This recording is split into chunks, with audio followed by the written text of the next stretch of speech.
estate planning attorney Libby Banks here with me.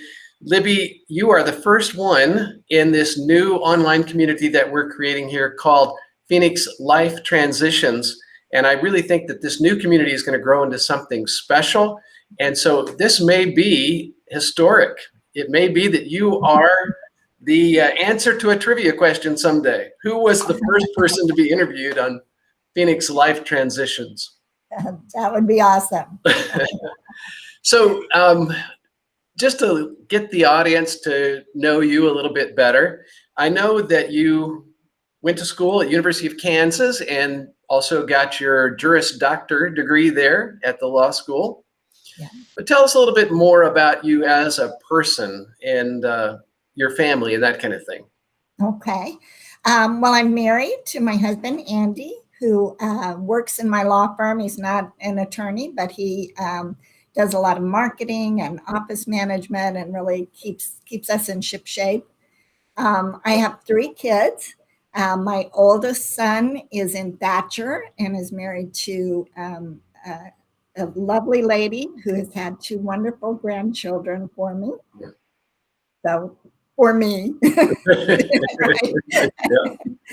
And then my son, John, is married, lives here in Phoenix, and is actually my paralegal and has been with me for several years. Okay. My daughter, Emma, got married in April, graduated from NAU last year, and she's also working in the law firm. So it's kind of a family business, and it's been a lot of fun to have them helping me out. That's great. Well, I know Andy, and he's a great guy, and I'm really pleased to know both of you. So tell me, Libby, what makes you so passionate about estate planning? Well, a number of things, but I haven't always done estate planning. I did litigation, so the trial work, the people in court duking it out. And as I started working for various attorneys here in the Valley, I started working with an attorney who did a lot of the big will fights, or the big fights where there wasn't a will. And at first it was just fascinating. The legal issues were very interesting. But as he got to trust me more, he started having me meet with some of the clients, and I realized how heartbreaking some of these cases were in terms of the mess that someone had left behind, and the pain that it caused the family because there was fighting that could have been avoided, as I realized, if they had just put a good estate plan in place. So that is kind of what led me to estate planning. And it really does kind of flavor everything that I do as an estate planner, is thinking about helping people not have those sometimes disastrous situations after they're gone. Well, I appreciate that very much. Tell me briefly, what are the essential elements of a good estate plan? So we want to make sure that whatever we put in place, the client is really happy with it. They know how to use it. They know how it serves their purposes.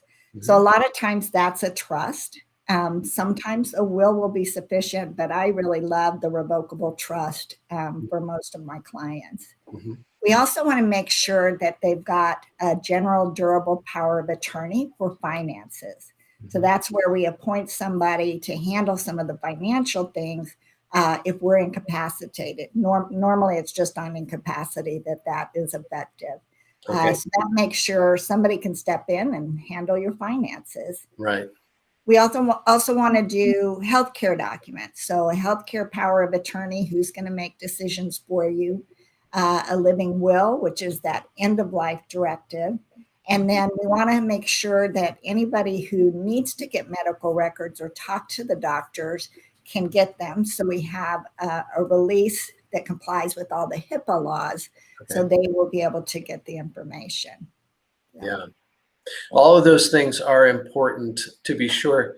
Now, you mentioned that you really like the trust more than just a will. Why a trust instead of just a will? So what a lot of people don't realize is the will doesn't automatically appoint your executor. We call it personal representative in Arizona. Right. Doesn't automatically appoint them and enable them to deal with the finances. It also doesn't automatically convey the property to whoever you want to have it. So a will is really limited. Most often, if there's a will, we're filing a probate with the probate court, and it's more expensive because we've got court fees as well as the attorney's fees. It takes more time. There's a delay in getting somebody appointed to handle things, which can cause issues along the way. And then we have to report to the court. We have to do notices to creditors and a lot of things that sometimes can be avoided or can be more streamlined when we have a trust situation. Okay. The trust, we don't have to go to court to get somebody appointed. The trust itself appoints them. And once they can show that the person who named them as the successor trustee is deceased or show that they're incapacitated, they step into their shoes to handle all of the property and all of the assets. So it can be a much smoother transition for the person who's trying to step in to wrap up an estate. Right. It's a lot of work on that person who is settling an estate, for sure. So it's good to make it easy for them. What happens though if we die without any kind of an estate plan at all? Well, the problem with that is the state has a plan for you. So we still do a probate. And if everything's smooth, it's one person died and they're married and they have the same kids, that can be very straightforward. A single person with a child or two, that can be very straightforward. Where it starts getting interesting is, let's say, for instance, a blended family. So we think back to the Brady Bunch family. We have Mike with his 3 sons. We have Carol with her 3 daughters. They get married. It's one big happy family. Maybe they put everything in joint ownership between Mike and Carol. So when Mike passes, if they don't have a plan, Carol gets everything if it's in both names. But then if she doesn't make a plan, when she passes, her daughters get everything and his sons are completely left out. And that's state law. Right. If Mike had assets that were just in his name, Carol potentially is splitting them 50-50 with the sons, even though she's still living.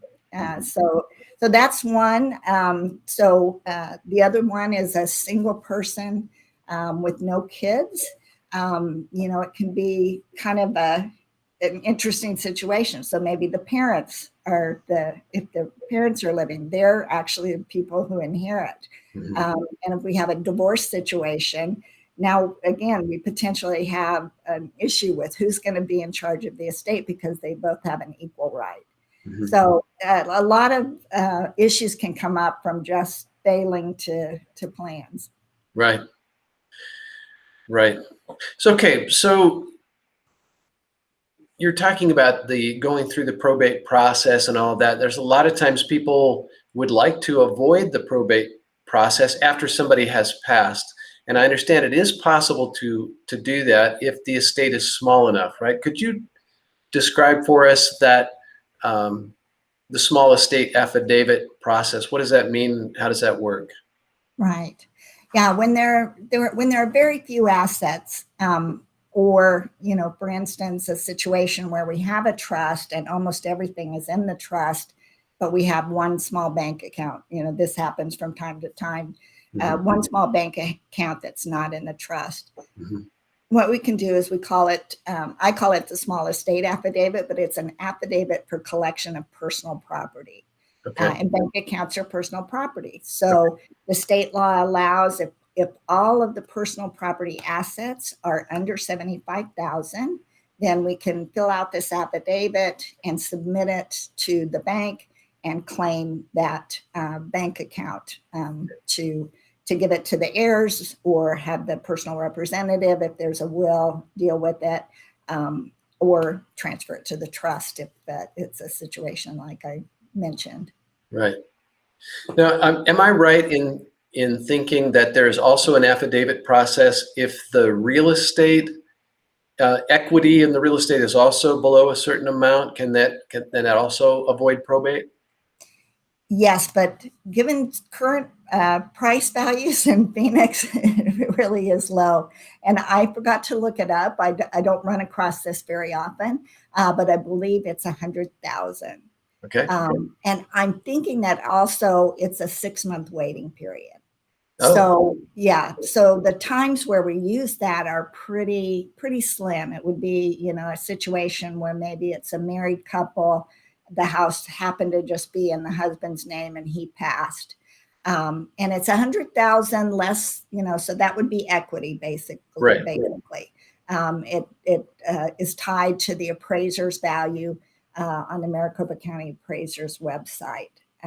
But we do deduct the mortgage, so it's not just the house is only 100,000. It's the equity. Okay. Really. Now, here's another question for you. So, what happens to us, and what happens to our finances when we can no longer make decisions for ourselves? Yes. So we talk about probate when you pass without any kind of plan in place. When you are incapacitated and have no plan in place, what we have to file is conservatorship and guardianship. And that is much more extensive than a probate.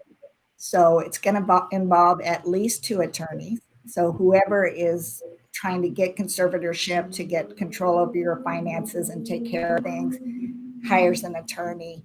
I had a paralegal who worked with me once who did some of that work. We don't do that, but her other firm, she was part-time with me, the other firm did that, and she talked about a 90-point checklist of things they had to have to Oh my goodness. So it was quite extensive. And you know, then they appoint an attorney for the person who's incapacitated to protect their rights. So somebody can't just come in and rob them blind by saying, "Oh, I'm going to take care of things." So they they make sure that the person who's incapacitated is protected. But now we have 2 attorneys, and you know, there's legal fees, there's the court fees. The conservator, whoever's appointed, has to do annual accountings. It's really extensive. And you can avoid that with, you know, the trust for sure, and then that durable general power of attorney for finances is just a key document to make sure we stay out of court. Very good. Now, one other question, and then we'll see if we have some questions from our live audience. Okay. Final question from me is, why is a do-it-yourself estate plan a bad idea? Okay. Right. Well, so you know Andy, so I'm going to tell a story on him. I have permission to tell this story. Okay. So he is very handy. And he can do electricity. But one day he was hooking up a new stove and a new hood for the stove. And he finished hooking up the hood and he turned it on and the lights blew out. The fan flew across the room and hit the cabinets on the other side of the room. And I said, you know, maybe it's time to call an electrician. So do it yourself sometimes works and sometimes it doesn't. And if you do it yourself with a will or a trust or a power of attorney, you may find out, or more likely your family finds out too late, that you really should have gotten somebody else in there to, you know, make sure it was all done properly. Right. The other thing is, you know, as an estate planning attorney, I know a lot of things that you can do with your trust to serve your interests, to meet your concerns that you have about your kids that you may have no idea about. Yeah. So, you know, it's just, I know a lot. So, and so we don't know what we don't know. And so if you're not an estate planning attorney, you don't know all the many things that can make for a really good plan that you can have great peace of mind about. Yeah. Yeah. That's really great advice, because so many times we can't see the future, but the attorneys can see things that may happen. Yeah, exactly. So I'm looking and I do not see any questions from our live audience, but I think that this has been really, really valuable, Libby. I really want to thank you for coming on. And I think we'll just call it right here. Thank you so much. Thank you for having me. I really appreciate it.